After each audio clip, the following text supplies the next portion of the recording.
Assalamualaikum warahmatullahi wabarakatuh. Salam sejahtera untuk kita semua. Kepada Bapak Mukodas selaku dosen Bahasa Indonesia Universitas Pakuan yang saya hormati dan teman-teman yang saya banggakan. Izinkan saya memperkenalkan diri terlebih dahulu. Nama saya Ali Pendri Mendaras Putra, NPM 0511200019, Prodi Teknik Geodesi. Pada kesempatan kali ini, saya akan mempresentasikan tentang PowerPoint UAS Bahasa Indonesia saya yang berjudul Survei Hidrografi beserta pemanfaatannya. Pertama, pengertian hidrografi.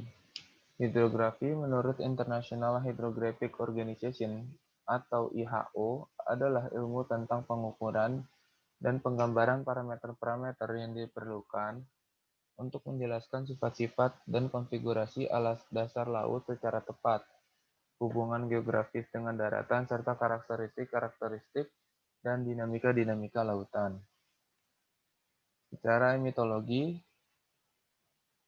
hidrografi berasal dari bahasa Yunani yang terdiri dari kata hidro yang berarti air dan grafi yang berarti menulis. Hidrografi artinya gambaran permukaan bumi yang digenangi air. Survei hidrografi menurut sekelompok ahli dari PBB tahun 1979 adalah ilmu yang melakukan pengukuran, menguraikan, dan mengembangkan tentang 1. Sifat-sifat dan konfigurasi dasar laut yang dihasilkan oleh kegiatan survei batimetrik, geologi, dan geofisika.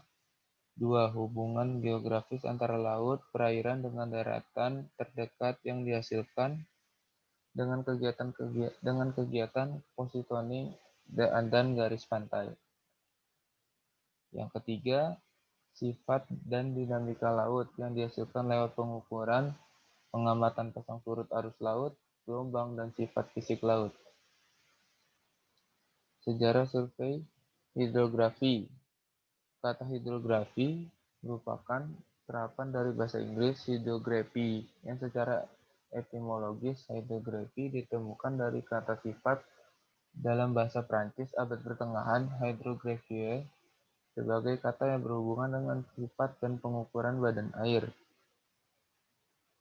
Misalnya kedalaman dan arus hingga sekitar tahun 1980-an, kegiatan hidrografi utamanya didominasi oleh survei dan pemetaan laut untuk pembuatan peta navigasi laut dan survei untuk eksplorasi minyak dan gas bumi. Secara tradisional, hidrografi terbatas pada survei dan pemetaan batimetri atau kedalaman saja.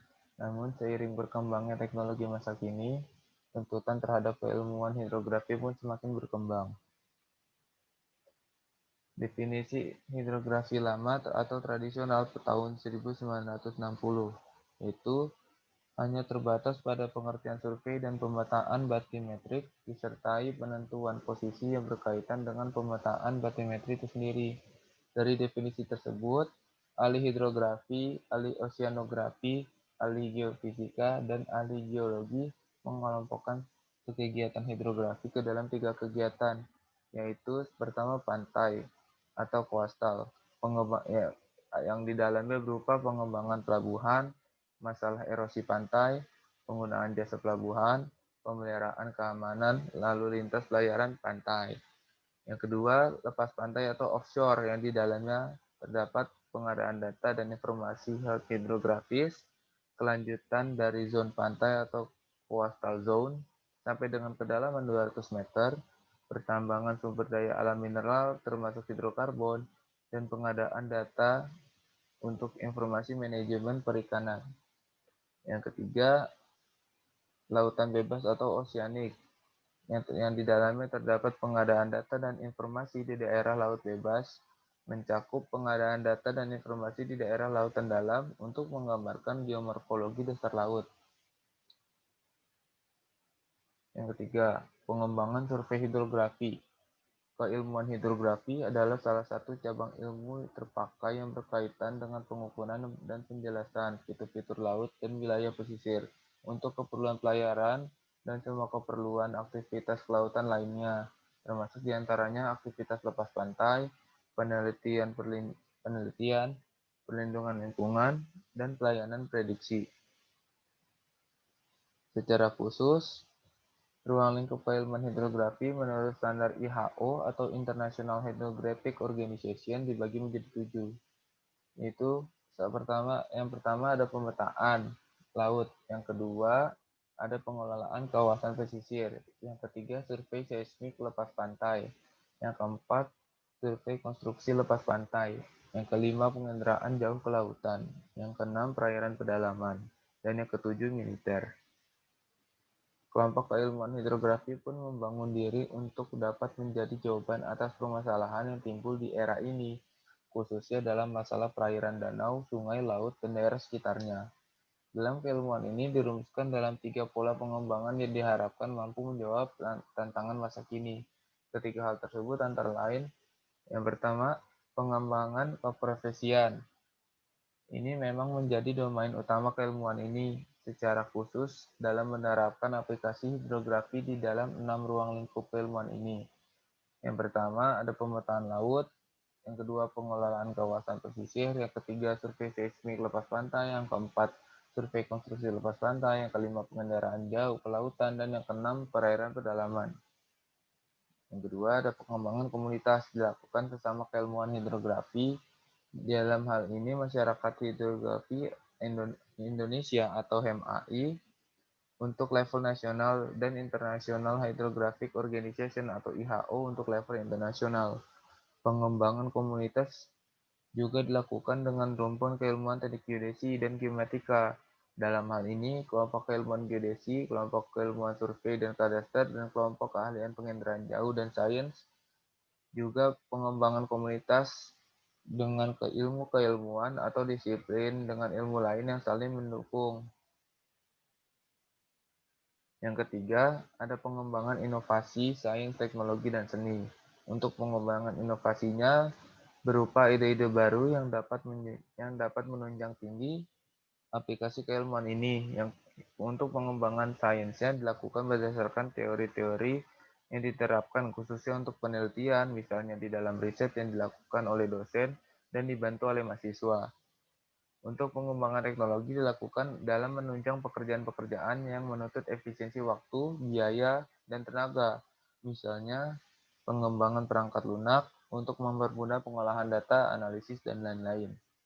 Dan yang terakhir, pengembangan seni berkaitan dengan penyajian produk hidrografi yang bernilai estetis berkaitan dengan kartografi kelautan, seperti peta laut, INC, atau Electronic Navigation Chart, atau ada ECDIS, yaitu Electronic Chart Display dan Information System, dan lain-lain. Yang keempat, pemanfaatan survei hidrografi. Survei hidrografi dibedakan menjadi 3 jenis berdasarkan wilayahnya. Untuk survei hidrografi pada tepi pantai umumnya hanya dilakukan di lingkup lokasi tepi pantai saja, di mana kegiatan yang dilakukan untuk fokus pada komponen tepi pantai yang mengandung karakter sedimen dan area yang masih berada di tepi pantai. Untuk survei perairan sendiri meliputi semua aspek yang melibatkan kawasan pantai secara keseluruhan. Hal itu juga termasuk dengan tepian pantai. Sedangkan untuk survei hidrografi pada lepas pantai biasanya mencakup semua area laut dan sedikit perairan, namun akan lebih banyak menjorok ke kawasan laut. Tahapan-tahapan pelaksanaan survei hidrografi. Yang pertama, A. Survei pendahuluan. Tahapan survei pendahuluan akan dimulai dengan melakukan orientasi di lokasi survei yang telah direncanakan, serta mengadakan pengamatan terhadap aspek-aspek penting yang berhubungan dengan pelaksanaan survei. Adapun langkah pendahuluan yang sering dilakukan, yang pertama, identifikasi tugu atau BM. Yang kedua, identifikasi lokasi stasiun pasang surut terdekat ke lokasi survei. Yang ketiga, penentuan lokasi awal di mana pengukuran sounding akan dimulai. Dan yang terakhir, mengisi formulir survei serta membuat deskripsi informasi, pencapaian lokasi titik BM dan stasiun pasut yang ada maupun rencana. Yang kedua, penyediaan titik kontrol horizontal. Penentuan jaring kontrol horizontal bertujuan untuk menyediakan titik referensi bagi kegiatan pekerjaan selanjutnya, sehingga berada dalam satu sistem koordinat. Agar sistem koordinat terikat pada sistem kerangka dasar nasional, maka perlu diikatkan pada titik tetap baku Sontanal yang telah menggunakan datum geodesi nasional tahun 1995 atau TGN 95 yang ditetapkan tahun 1996 dan merupakan datum yang mengacu pada datum internasional WGS 84. Yang ketiga ada pengamatan pasang surut. Fenomena pasang surut didefinisikan sebagai gerakan vertikal dari permukaan laut yang terjadi secara periodik. Adanya fenomena pasang surut ini berakibat kedalaman suatu titik berubah-ubah setiap waktu. Untuk itu, alasan setiap pekerjaan survei hidrografi perlu ditetapkan suatu bidang acuan kedalaman laut yang disebut muka surutan atau chart datum. Tujuannya dari pengamatan pasut ini, selain untuk menentukan muka surutan, juga untuk menentukan koreksi hasil ukuran kedalaman. Alat-alat yang digunakan dalam survei hidrografi. Yang pertama ada side scan sonar. Alat ini merupakan salah satu alat yang digunakan untuk mendapatkan sebuah gambaran permukaan dasar perairan dengan menggunakan gelombang bunyi. Sistem sidescan sendiri akan mengirimkan sebuah pulsa akustik pada suatu sisi receiver dan akan melakukan perekaman amplitude energi balikan dari pulsa yang dipancarkan oleh sensor tersebut. Biasanya, pada tiap pancaran pulsa yang diberikan, yakni satu lajur kecil atau sekitar 100 hingga 200 meter ke tiap sisi di dasar laut yang dipetakan. Yang kedua ada sub-bottom profiling. Alat ini merupakan sebuah sistem yang digunakan untuk mengidentifikasi dan pengukur variasi dari lapisan-lapisan sedimen yang ada pada bawah permukaan air. Pada sistem akustik yang digunakan untuk menentukan sub-bottom profiling ini memang hampir sama dengan alat yang digunakan pada survei batimetri, yaitu echo sounder, di mana sumber suara memancarkan sinyal secara vertikal ke bawah menelusuri sebuah air dan juga receiver untuk memonitoring sinyal balikan yang telah dipantulkan ke laut.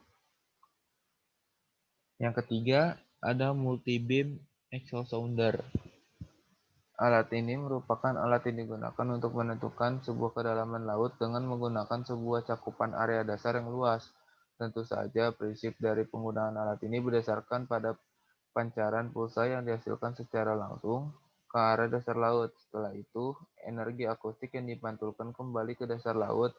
Beberapa pancaran suara akan terbentuk menggunakan teknik pemrosesan sinyal sehingga diketahui sudut beamnya. Di sini ada contoh pemanfaatan sumber hidrografi. Salah satunya yaitu untuk memonitoring alur pelayaran. Alur pelayaran dan rambu-rambunya yang ada sekarang ini perlu dilakukan pemantauan dan pemeliharaan secara rutin untuk menjaga keselamatan dan kelancaran kapal yang melakukan pelayaran tersebut. Bahaya terjadinya kecelakaan pada pelayaran memberikan dampak yang sangat luas. Bukan hanya faktor nyawa manusia di kapal yang bersangkutan, namun pada kapal yang mengangkut bahan-bahan cair dan lainnya yang mudah dibawa arus laut, maka pengotoran atau polusi laut akan menyebar luas ke tempat lain yang jauh dari tempat kejadian. Pemeliharaan alur pelayaran dapat dilakukan dengan melaksanakan survei hidrografi secara berkala dengan menggunakan alat GPS, memakai metode diferensial real-time kinematik yang dapat membantu kegiatan survei secara cepat dan tepat dibandingkan dengan memakai peralatan yang konvensional seperti busur sextant, theodolit, dan alat bantu lainnya. Sekian dari presentasi saya. Apabila ada kekurangan kata atau salah kata, mohon maaf. Kurang lebih mohon maaf. Wassalamualaikum warahmatullahi wabarakatuh.